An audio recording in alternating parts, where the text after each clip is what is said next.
আসসালামু আলাইকুম বন্ধুরা, আজকে যে বিষয়টা নিয়ে আলোচনা করব এই ভিসাটা, ভিসার পরে টাকা। আমি আগেই বলে দিচ্ছি, এটা হচ্ছে ভিসার পরে টাকা দিতে হবে। ভিসার আগে কোনো প্রকার টাকা লাগবে না, অ্যাডভান্স লাগবে না। এটা হচ্ছে সৌদি আরবের তিনটা ধরো আমার কাছে কাজ আছে এই মুহূর্তে, ইমিডিয়েটলি লোকের প্রয়োজন, যার জন্য এই অফারটা। সেটা হচ্ছে ফুড ডেলিভারি এবং কফি শপ, আর হচ্ছে ফার্মেসি। ফুড ডেলিভারিতে সব থেকে বেশি ইনকাম হয়, 3,000 সাড়ে 3,000 রিয়াল আরামসে ইনকাম করা যায় ওখানে, থাকা ফ্রি, খাওয়াটা নিজের। আর কফি শপে 1400 রিয়াল বেসিক বেতন, থাকা ফ্রি, খাওয়া নিজের, 3 থেকে 4 ঘন্টা মাস্ট ওভার টাইম করতেই হবে।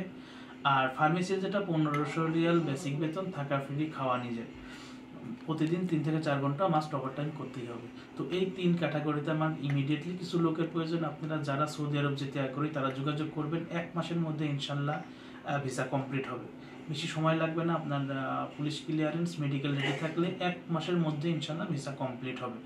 তো যারা যেতে আগ্রহী, ডিসক্রিপশন লিঙ্কে নাম্বার দেওয়া থাকবে, অবশ্যই সেখানে যোগাযোগ করতে পারেন। সরাসরি অফিসেও আসতে পারেন, এসে সরাসরি কথা বলতে পারেন। তো এই ছিল মূলত সৌদি আরব সম্পর্কে। আরও যদি কোনো তথ্য জানতে চান অবশ্যই আমার কমেন্টসে জানিয়ে দেবেন, আমি চেষ্টা করবো সাথে থাকার জন্য। আসসালামু আলাইকুম।